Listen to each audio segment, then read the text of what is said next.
Voting in school. Gattu Chinki સ્કૂલમાં હતા અને રિસેસનો સમય ચાલતો હતો. સ્કૂલમાં હેડ બોય અને હેડ ગર્લ માટે ઇલેક્શન થવાના હતા. બધા જ બાળકો તે ટોપિક ઉપર એકબીજા સાથે વાતો કરતા હતા. કેટલું સારું છે ને મિત્રો કે હેડ બોય અને હેડ ગર્લ માટે ઇલેક્શન થવાના છે. વિચારો કે જો ઇલેક્શન થયા વગર જ કોઈને હેડ બોય કે હેડ ગર્લ બનાવી દેવામાં આવે તો કેટલી ખરાબ વાત થાત.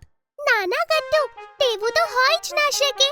યાદ નથી, સોશિયલ સ્ટડીઝના મેમે આપણને ભણાવ્યું હતું કે આપણો દેશ એક ડેમોક્રેસી છે અને ડેમોક્રેસીમાં ઇલેક્શન્સ બહુ મહત્વના હોય છે.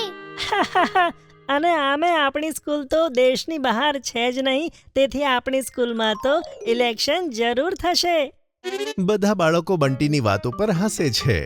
પછી ગટ્ટુ બધાને પૂછે છે, સારું એ કહો, તમે કોને વોટ આપવાના છો?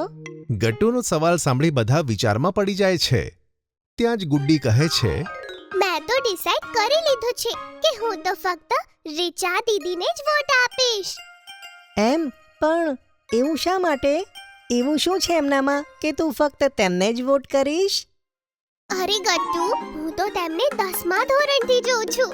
તે તો મારી ફેવરેટ છે. મને તેમની સ્ટાઇલ અને પર્સનાલિટી બહુ જ ગમે છે. જો એવી જ વાત હોય ને તો હું તો રોહનભાઈને વોટ આપીશ. અને તારું શું રીઝન છે બંટી? તું રોહન ભૈયાને વોટ કેમ આપીશ? અરે કારણ કે એ તો સ્કૂલ એસેમ્બલીના મેમ્બર છે અને ડેલી ડ્રેસ ચેક કરવાની ડ્યુટી તેમને જ મળે છે. શું તમને ખબર છે, ઘણીવાર હું મારી ટાઈ લગાવવાનું ભૂલી જાઉં છું અને તે મને કશું જ કહેતા નથી. એ તો જ્યારે હું ઘણીવાર લેટ આવું છું ને તો તે મને પનિશમેન્ટ પણ નથી કરતા. તો કહો, હું એમને વોટ કેમ ના આપું?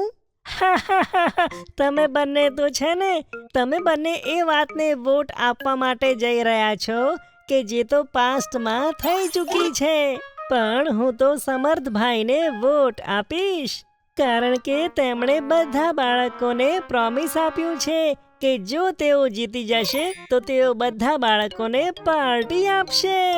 ગટ્ટુ ચિંકી બધા મિત્રોની વાત સાંભળીને ઘણા હેરાન હતા. શું થયું ગટ્ટુ ચિંકી, તમે ચૂપ કેમ છો? મિત્રો, આ તમે કેવી વાત કરો છો?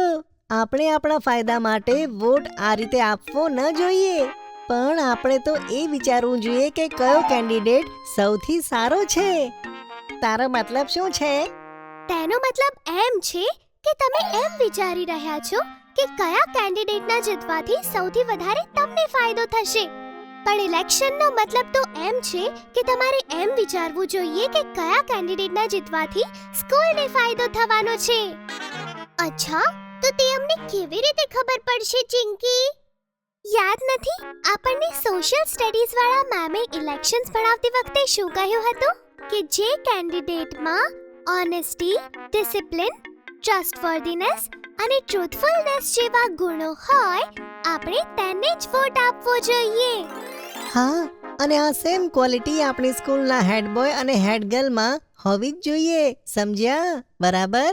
ગટ્ટુ ચિંકીની વાતો સાંભળીને તેમના મિત્રોને પોતાની ભૂલ સમજાય છે. સોરી ગટ્ટુ ચિંકી, તમે સાચું કહી રહ્યા છો. આપણે આપણા ફાયદા માટે કે પછી લાલચમાં આવીને વોટિંગ ના કરવું જોઈએ. હવે હું તેને જ વોટ આપીશ જેમાં આ બધી ક્વોલિટીઝ હોય અને જે ડિઝર્વિંગ હોય. અને અમે પણ.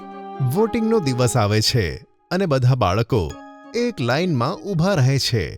સ્કૂલના ગ્રાઉન્ડમાં જ વોટિંગ હતી અને બાળકો એક એક કરીને વોટ આપતા હતા અને આજુબાજુ ઘણા ટીચર્સ પણ ઊભા હતા જે બાળકોનું ધ્યાન રાખતા હતા. ઓહો, આ લાઈન તો ઘણી લાંબી છે. ખબર નહીં આપણો નંબર ક્યારે આવશે. મને તો હવે ગુસ્સો આવી રહ્યો છે. આ લાઈન તો ખતમ જ નથી થતી. જો મને ખબર હોત ને કે મારે આ લાઈનમાં આટલી બધી વાર સુધી ઊભા રહેવું પડત તો હું ક્યારે પણ વોટ આપવા ના આવત. બાજુમાં જ ઊભેલા સોશિયલ સ્ટડીના ટીચર ગટ્ટુ અને હરીની વાતો સાંભળતા હતા.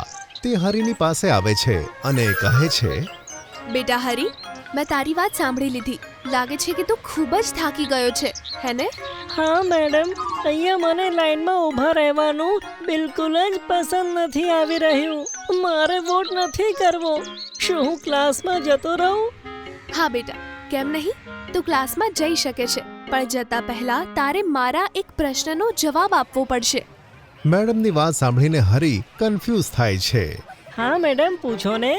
હરી, આવતીકાલે જ્યારે ઇલેક્શન્સનું રિઝલ્ટ આવશે અને જ્યારે બધા બાળકો ખુશ થશે કે જે કેન્ડિડેટને તેમણે વોટ આપ્યો છે તે જીત્યા છે, તો તને શું લાગશે? કારણ કે તે તો વોટ આપ્યો જ નથી, હે ને? મેડમ, મને તો બહુ ખરાબ લાગશે. એક્ઝેક્ટલી. હરી, આ ઇલેક્શન્સ કોઈ બીજા વ્યક્તિઓ માટે નથી, પરંતુ બધા બાળકો માટે છે. બેટા, જો તું તેમાં પાર્ટિસિપેટ જ નહીં કરે તો આવતીકાલે સ્કૂલનો હેડ ગર્લ અને હેડ બોય કોઈ પણ બને, તારા ઉપર તેનો ઇમ્પેક્ટ નહીં પડે. ઇલેક્શન્સ તેના માટે જ હોય છે કે જેમાં તમે તમારી ઈચ્છા વ્યક્ત કરી શકો. સમજ્યો? હા મેડમ, મને મારી ભૂલ સમજાઈ ગઈ છે. હવે હું અહીંયા જ રોકાઈશ અને મારો વારો આવવાની રાહ જોઈશ. હું વોટ જરૂર આપીશ. Good boy. પછી મેમ જતા રહે છે અને બાળકો પોતપોતાનો વોટ નાખે છે. બીજા દિવસે જ ઇલેક્શનનું રિઝલ્ટ આવે છે. સૌથી વધારે વોટ્સ માનસી દીદી અને રાઘવભાઈને મળે છે. બધા બાળકો ઇલેક્શનના રિઝલ્ટથી ખૂબ ખુશ હતા. જોયું મિત્રો, આખરે તે જ લોકો જીત્યા જેમાં ઓનેસ્ટી, ડિસિપ્લિન, ટ્રસ્ટ, વર્ધીનેસ અને ટ્રુથફુલનેસ હતા. હા કટ્ટુ, મને પણ ખૂબ આનંદ છે કે મેં સાચા કેન્ડિડેટને વોટ આપ્યો. તો આ રીતે બધા બાળકોએ ઇલેક્શનના માધ્યમથી ઇલેક્શન અને વોટિંગનું મહત્વ સમજ્યા.